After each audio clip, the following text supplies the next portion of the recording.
Welcome to the HR Chat Show, one of the world's most downloaded and shared podcasts designed for HR pros, talent execs, tech enthusiasts, and business leaders. For hundreds more episodes and what's new in the world of work, subscribe to the show, follow us on social media, and visit hrgazette.com. Hello, I'm Pauline James, CEO of Anchor HR and Associate Editor of the HR Gazette. I'm excited to be here today with another episode of The Next Chapter. For too long, careers have been described as if they peak and then wind down, but life doesn't follow a script and neither should our work. In this series, we explore the choices and inspirations that emerge throughout our careers and lives.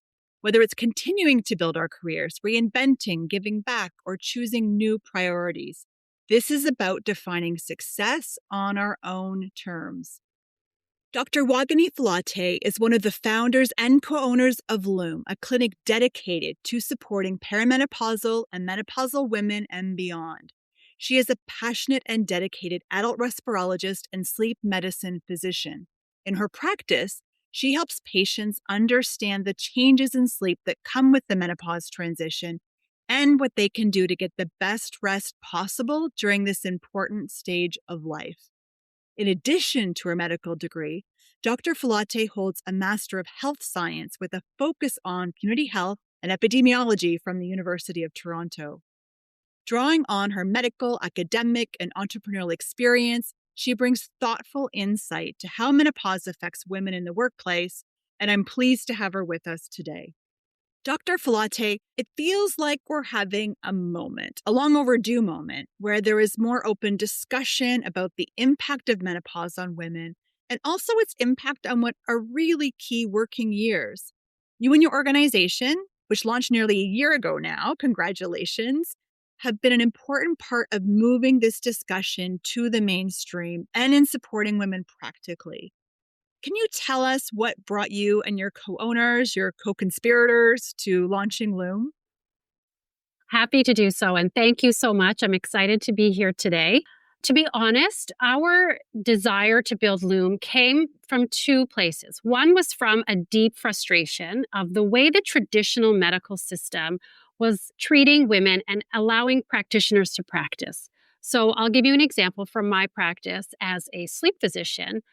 I led a very busy practice in downtown Toronto. We were so busy that in order to see all the patients, I was asked to see patients in 15-minute intervals. I can say that, yes, I can do it in 15 minutes, but the quality of the care, the ability to connect with an individual and really give them all the benefits of a one-on-one appointment with a physician just wasn't there. I felt personally very frustrated by this system, not being able to operate in a way that I felt was in the best interest of patients. The second was we saw a huge gap. Our traditional medical system does a disservice to women. Women are not simply small men, and the norms that we use for men is not just applied at a smaller scale to women. Our healthcare, physiology, biology, and our psychology is unique to us. And we didn't see anywhere in the medical system that really focused on women and acknowledging our unique needs.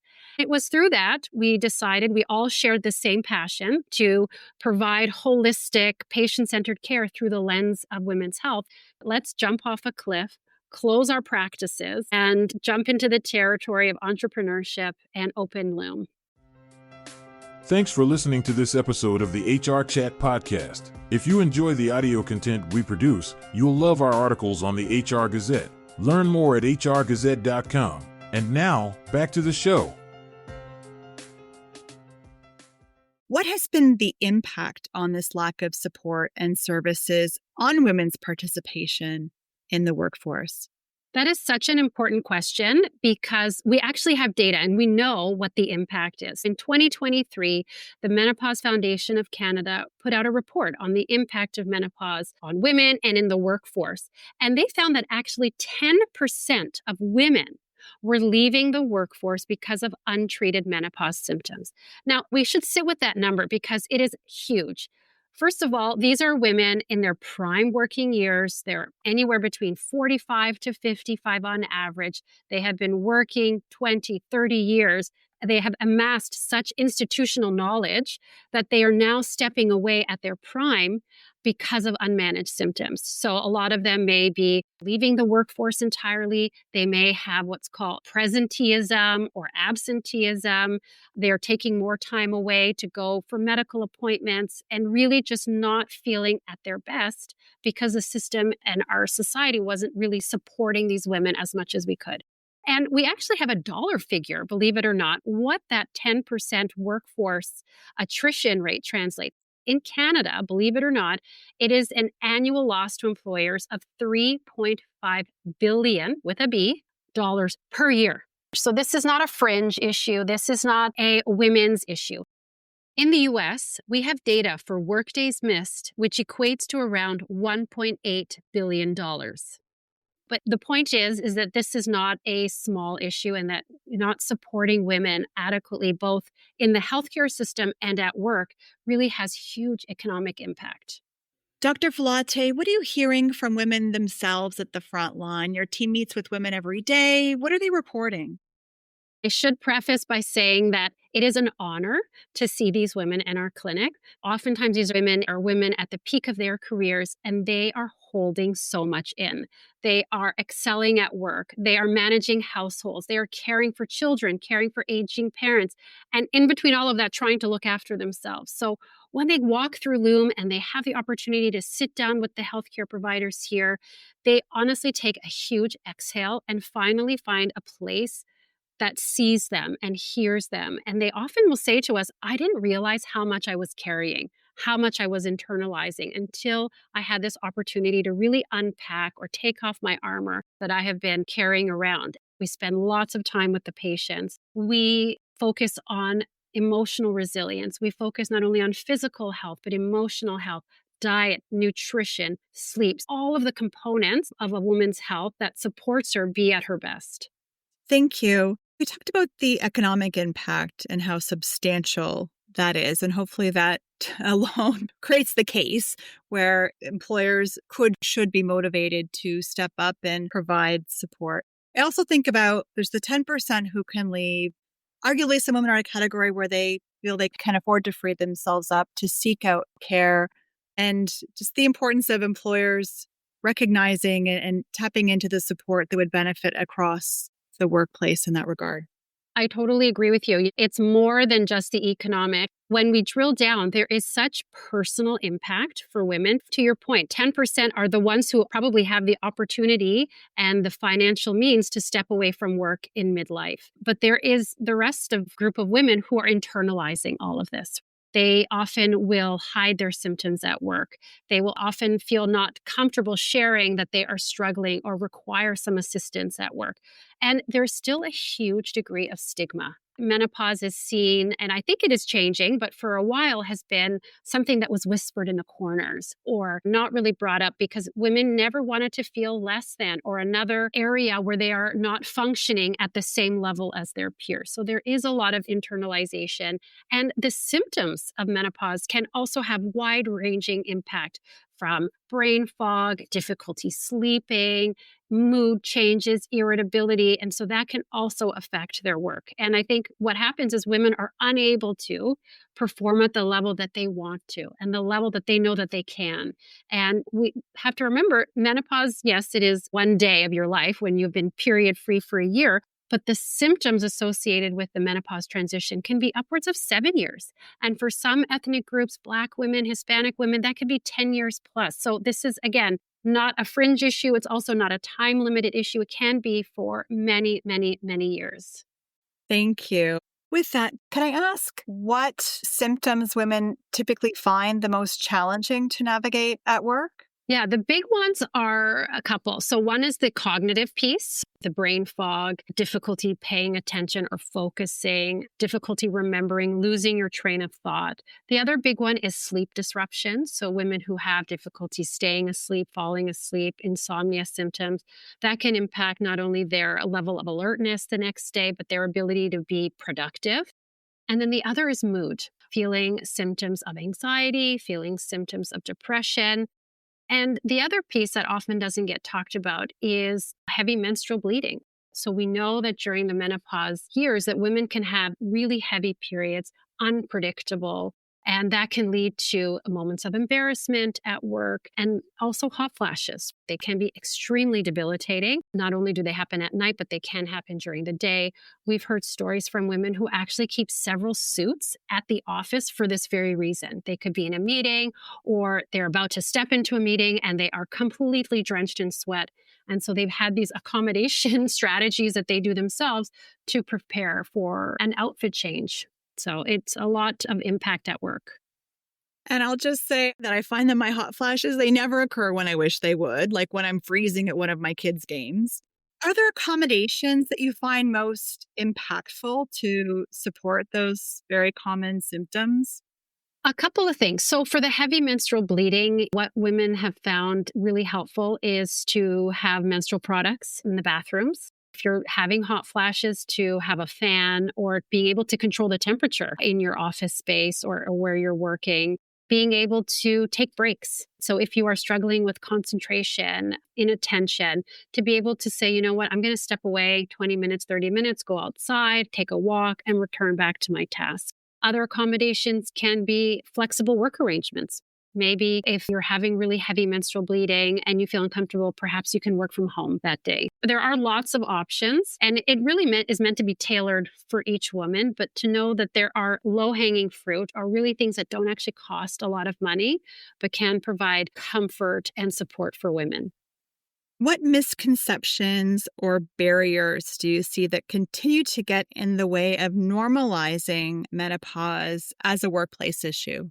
I think it starts with this idea that menopause is strictly a medical issue.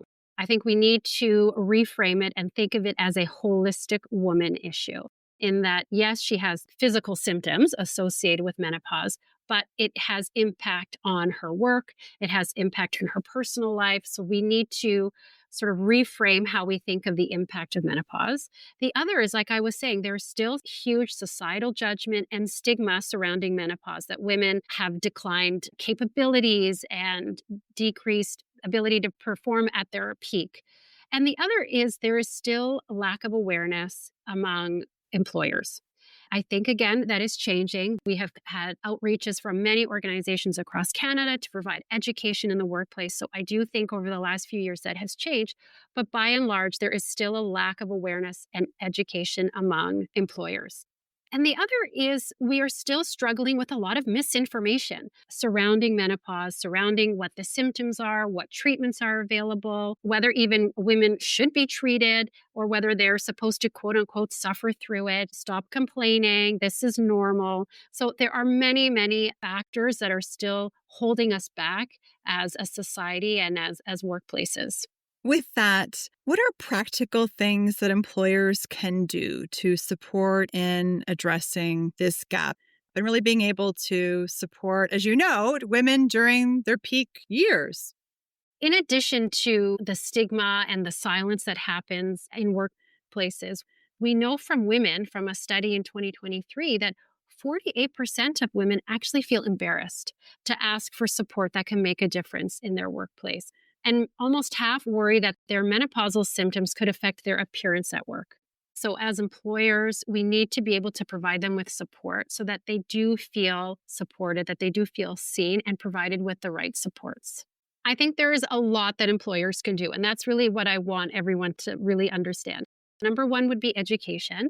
We need to educate the staff and employers about what menopause is, about the symptomatology, about the impact at work, the impact at home, and to really try to dismantle that stigma. Number two would be to think about implementing menopause workplace policies. That could be things regarding environmental accommodation. So could a fan be placed for a woman who's having hot flashes? If someone is working in a uniform, really being mindful of the quality and the fabrics of the materials that women are wearing with their uniforms. So really focusing on what can be done in the workplace. And these are not high cost accommodations, but they are definitely doable.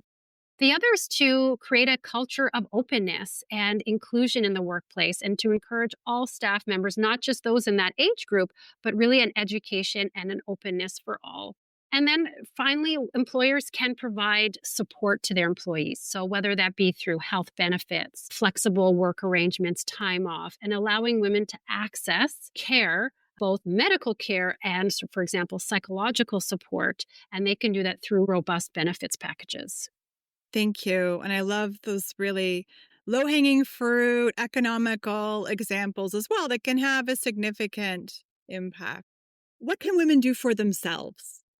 Such a great question. There are actually quite a bit of women can do. Number one, I would say, is awareness. I think women need to educate themselves about what the symptoms are. And it is not just hot flashes. There are over 30 symptoms associated with menopause transition. And in fact, a study last year came out in the Menopause Journal that said that 63% of women going through menopause reported not feeling like myself. So it doesn't have to be really discrete symptomatology, but simply not feeling like yourself, having difficulty sleeping, mood changes, fatigue, etc. Number two is to seek medical support early. Don't wait until the symptoms are so impactful that you have to take extended time off from work. Be proactive. Talk to your healthcare providers. Find a doctor who's knowledgeable about menopause. Really think about getting a jump start on your medical support team.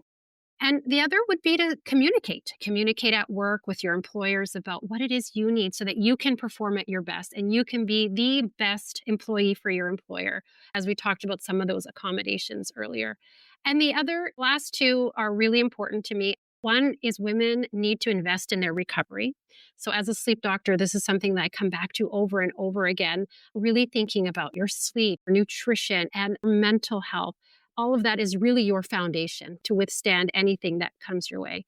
And finally, advocate for yourself, for others. If you are in a workplace that has a high number of women, perhaps put together a workplace group so that you have camaraderie and you don't feel alone.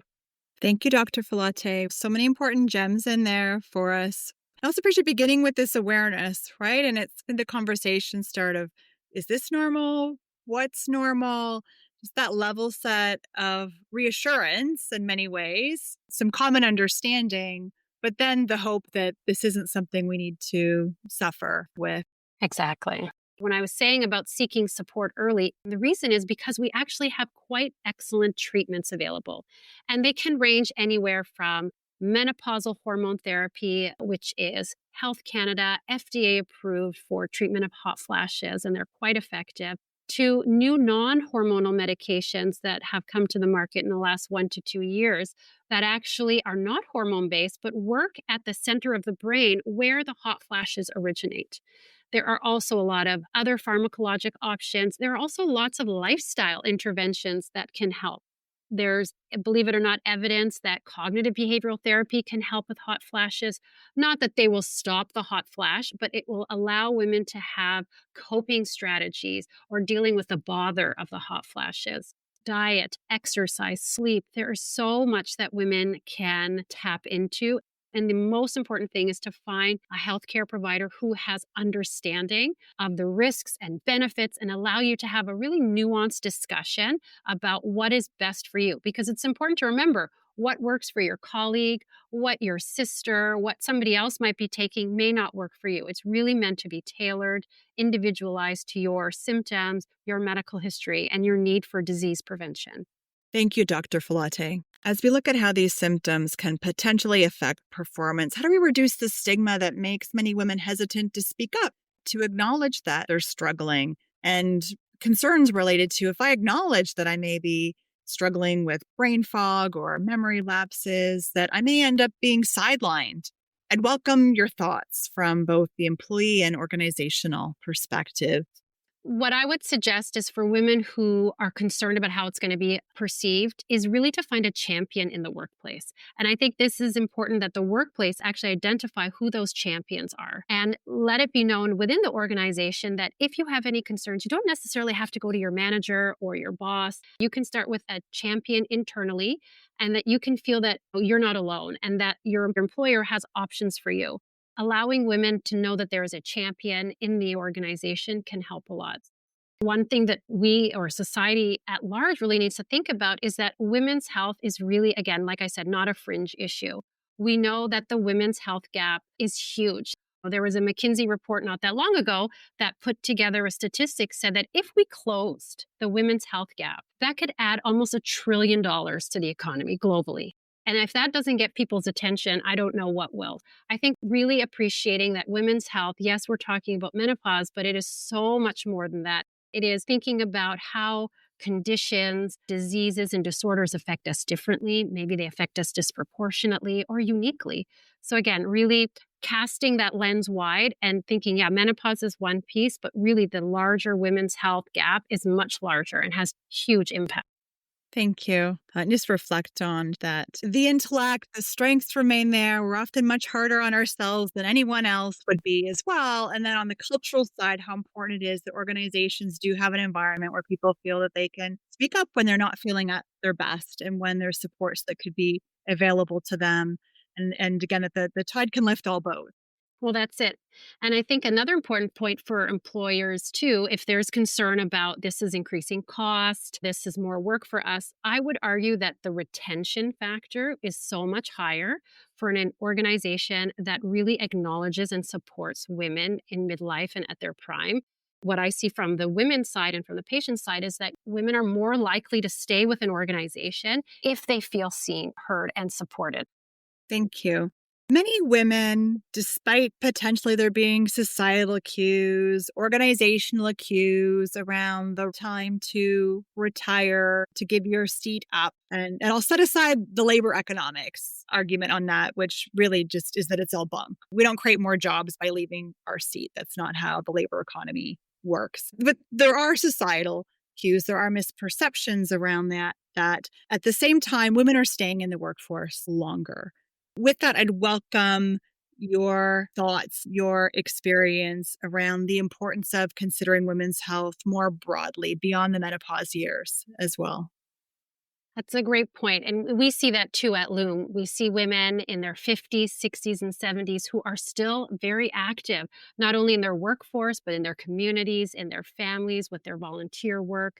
And I think it really behooves all of us to think about women's health, not just in sort of what we call in medicine colloquially like bikini medicine, right? Sort of reproductive health. And I would put menopause in there and health related to breasts and other sort of sexual organs.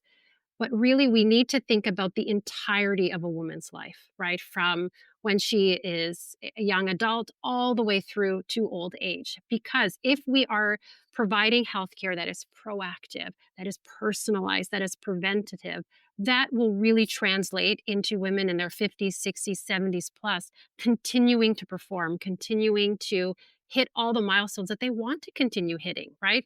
And it's important to remember, too, that a lot of the diseases and disorders that we die from as women are diseases that take decades.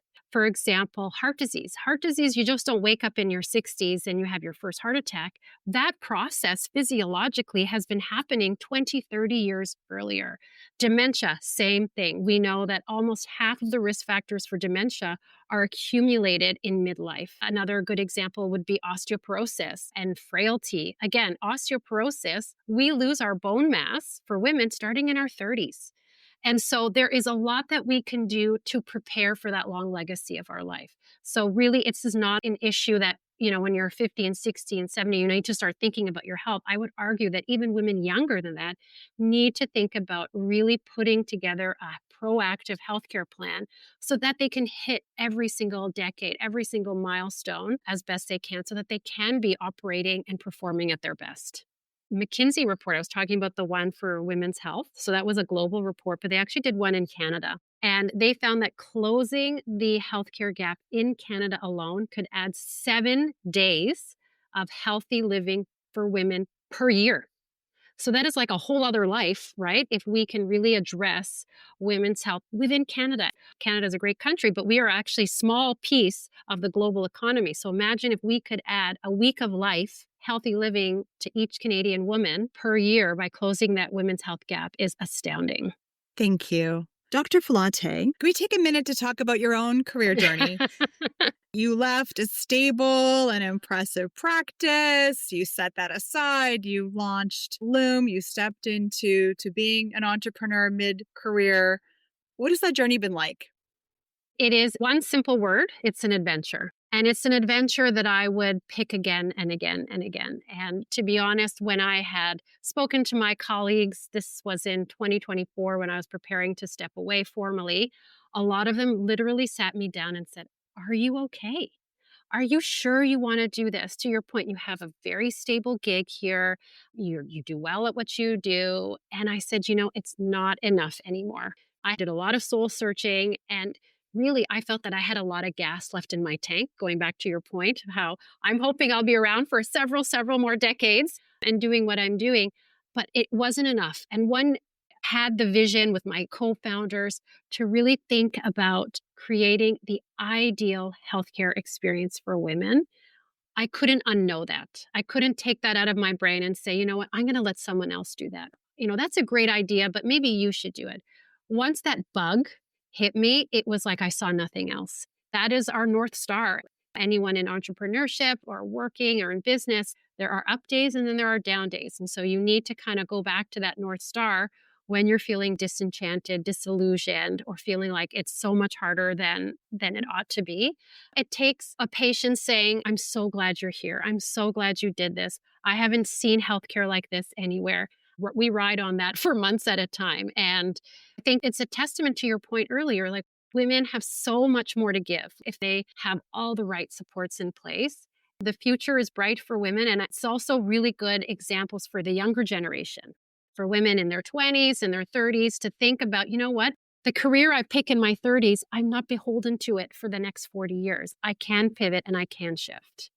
I love that. And that was additional advice for what we can do for ourselves wherever we're at in our career, but to come back to our North Star, to consider what our key drivers are, our key passions are, to help us and to motivate us to continue to seek the support we may need, lean into areas that may make us uncomfortable, but help us really fulfill our goals. That's lovely. Can I ask with that, whether you have advice for those who are eager to make a change mid-later career, but may feel quite anxious about doing so?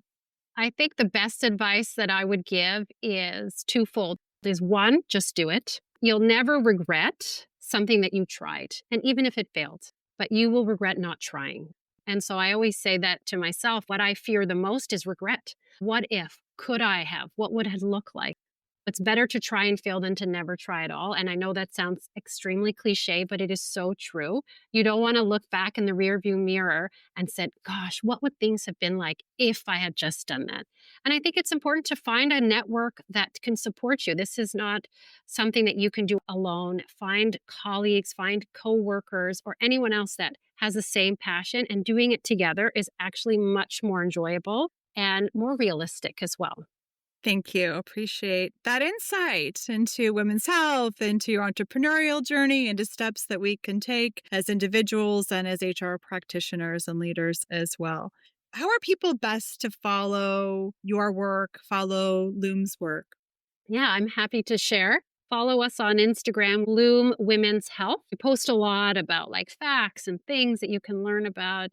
You can find me on Instagram at WFilateMD, so WFILATEMD. I have lots of little pearls on sleep, optimization, things like that. We also have a website, loomwomenshealth.com, where we talk about our philosophy, the programs we offer, some insights from our patients, and reach out to us. Thank you, Dr. Filate. Thank you so much. I hope you enjoyed the conversation with Dr. Woganee Filate as much as I did. Some really important takeaways about the importance of focusing on our own health personally, and as well how essential it is as employers that we recognize and support women's well-being across every stage of life and career. This is the next chapter where we explore how we can continue to grow, adapt, and find meaning throughout our lives and careers. I'm Pauline James, and I'd love to hear your story. What is your next chapter? Share your thoughts on LinkedIn or through our Anchor HR community, and join me next time as we continue to reimagine work and life on our own terms. Thanks for listening to the HR Chat Show. If you enjoyed this episode, why not subscribe and listen to some of the hundreds of episodes published by HR Gazette? And remember, for what's new in the world of work, subscribe to the show, follow us on social media, and visit hrgazette.com.